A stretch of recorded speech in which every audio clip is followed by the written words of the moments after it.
Hi, I'm so glad you came today. Today we're going to make something that's special to my heart. It's my dad's recipe for chili, northeastern type meat and bean chili. It has special meaning to me because it was something my dad always made when we went camping or sometimes at home, and a lot in the winter and a few times in the summer. But there's just nothing like it. It just touches me to remember him and remember those fond memories when I was a child of this wonderful hot chili, um, especially on a cold winter day. It's me and my dad sitting there at the table. You got to check out this recipe. It's good.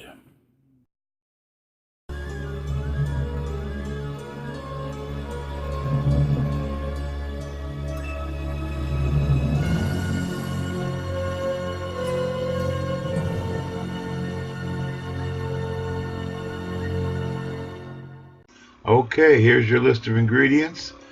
Hit pause, write them down. Now here's how I made it. Okay, the welcome and the last three videos that I made, I have taken long, painstaking efforts to bore you to death with how to cut up an onion and how to cut up garlic. So this time I thought I would just fast forward it. If you're a new cook and would like to see how I did it, check one of my previous videos. For now, you need a medium onion diced up and one clove of garlic diced up into very tiny pieces. And now we will return you to your regular program, already in progress. Thank you for joining us today. Okay, now, first thing I want to do is just kind of spread that out a little bit, because what I want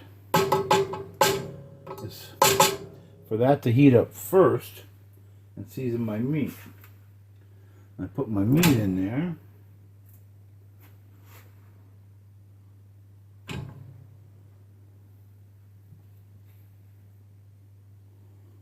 Okay, turn this on. There it goes.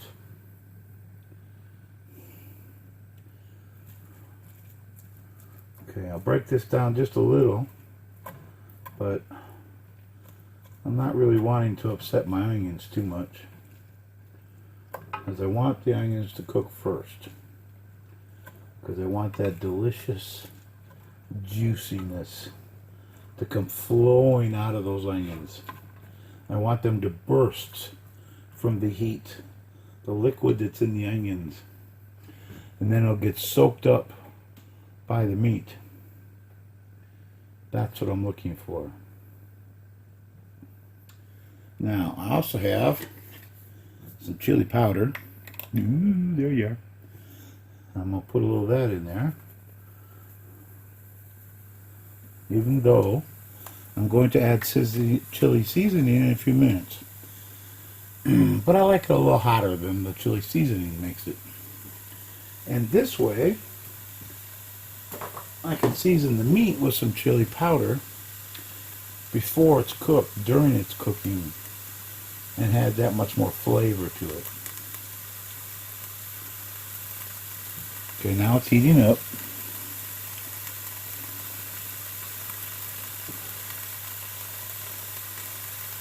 And as I've said before, some of these meals, you don't want to cook the meat all the way, because you want to leave just the reds just barely gone, just barely, because you're going to cook it more later. But that's not true of this meal. This meal is a little different. We're going to basically finish cooking it right here and now.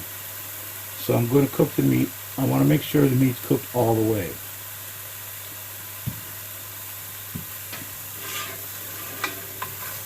Okay, start to stir it up just a little bit here.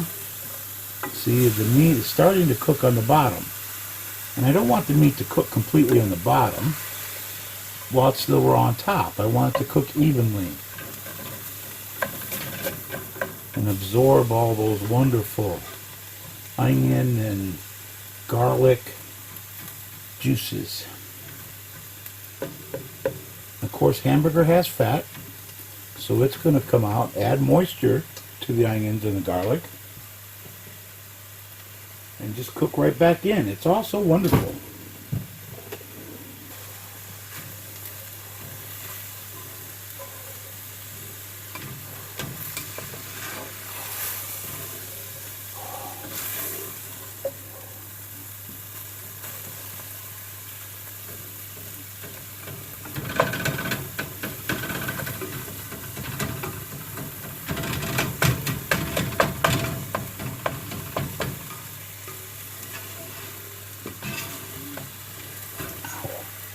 Boy, that's a hot pan tonight.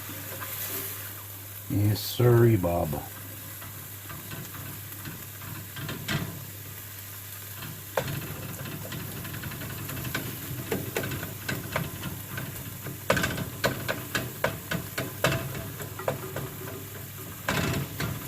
Now here's one of those decision points for you, okay? Because some people like their meat to be in big chunks in their chili, and that's okay. I, however, am more concerned with their pink being gone, because that's the danger zone, is that pink. So I don't care if the meat's in smaller pieces.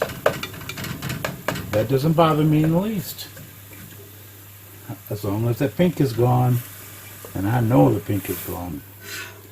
Because nothing is worse than spending, whether it's 20 minutes or 2 hours, preparing a meal, and then sit down and eat it, especially with a loved one, and find out it's not edible. Nothing is worse than that.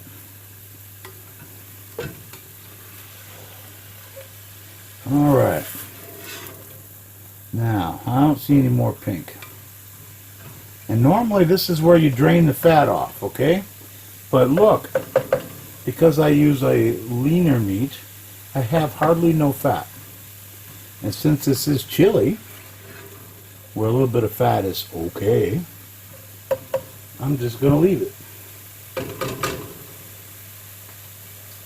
So, in goes dark red kidney beans.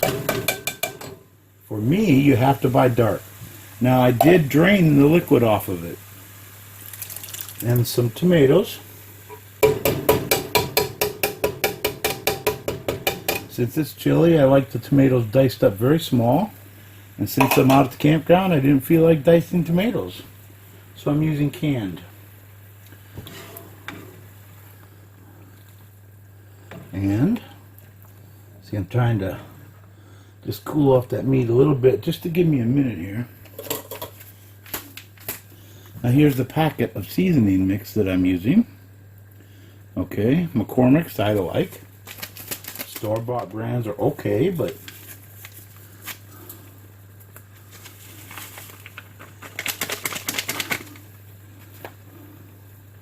okay. Now we gotta mix all this up.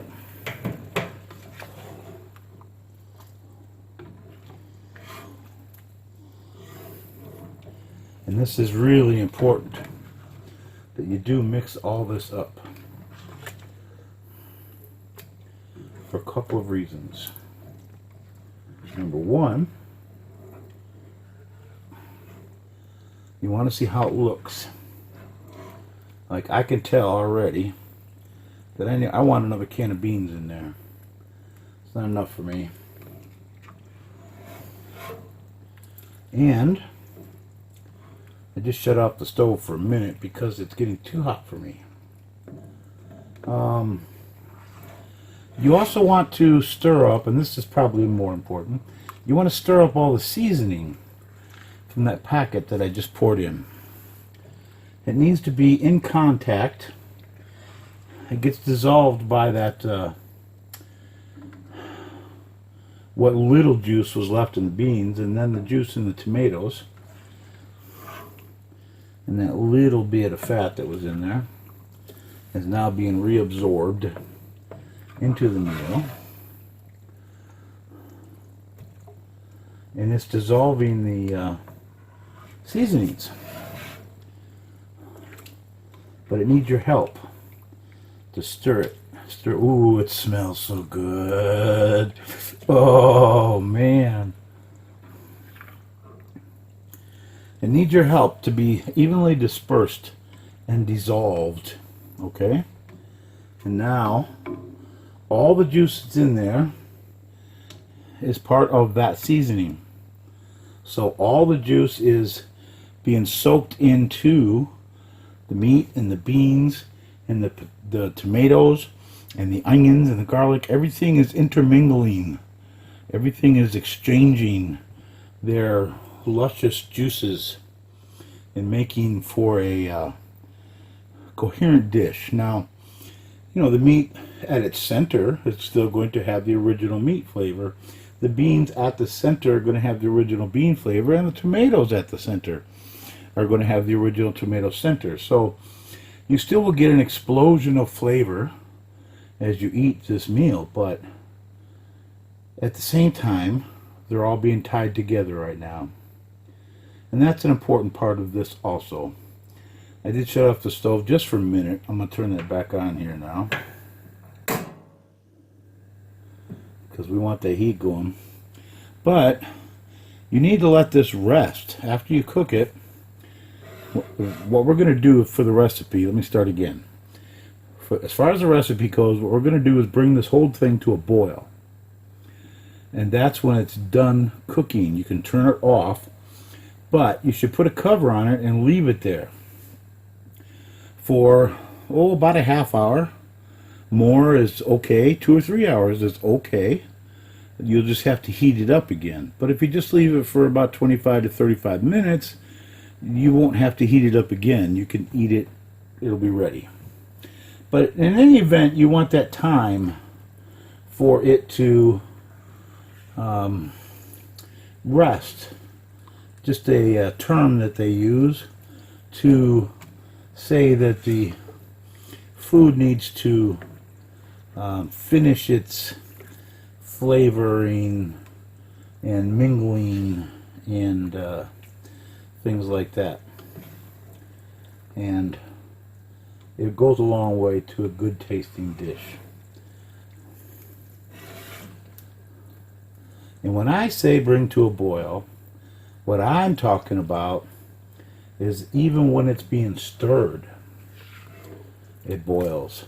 Because right now, watch, if I just leave it alone, I don't know if you can't see over here, it's starting to boil. There's little bits in the middle. It's going to start boiling right now, right here. But see right there, it's boiling. But that's not enough, because over in here, especially on the top, it's not boiling. It's not that hot. So when I say bring it to a boil, I'm talking about while you're doing this. See, while I do this right now, it stops the boil, because the food on top is colder than the food on the bottom. So when I do this, the whole dish is not really hot enough to boil. So that's what I want you to do. Ooh. Keep it in the pan, but bring it to a boil while you're stirring it.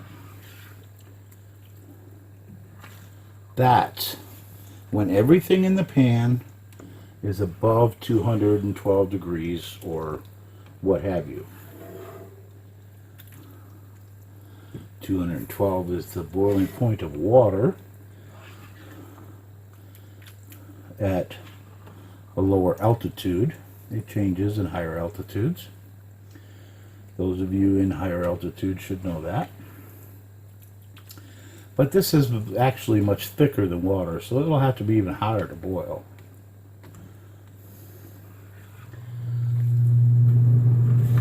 But that's what ensures that the meat is completely cooked, even what the red pink we couldn't see perhaps in the middle. And it's the full point of flavor exchange amongst all the ingredients. It also, in my opinion, makes it too hot to eat. That's why the resting period is okay with me. And I have found that the resting period does increase the flavor. In fact, chili is one of those dishes that is kind of even better if you heat it up the second day and eat it. But of course, to do that, you need to put it in the refrigerator. And here's another tip. You cannot put boiling hot food in the refrigerator. It will cause you problems.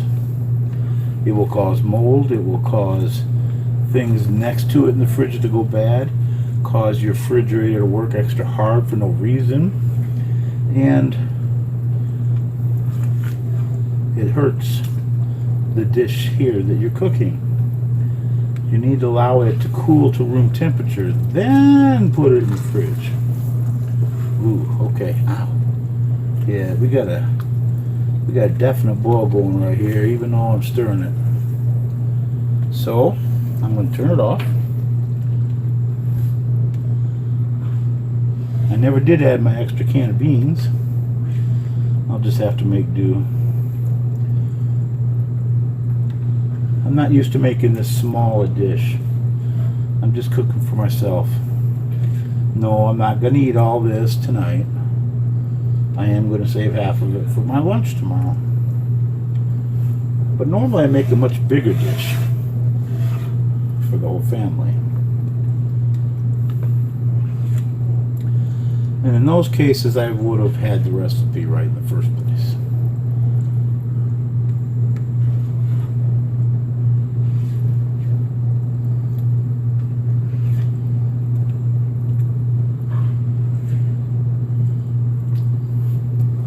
There you go.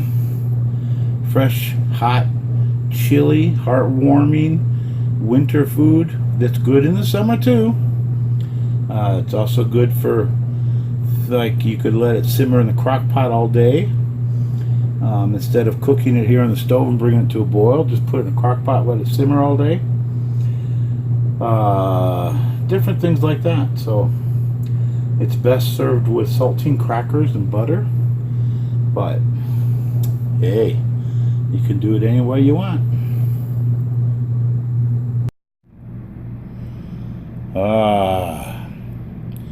My dad's chili. It's just like having him here with me. Oh yeah. I hope you enjoyed it as much as I did. Thanks for coming.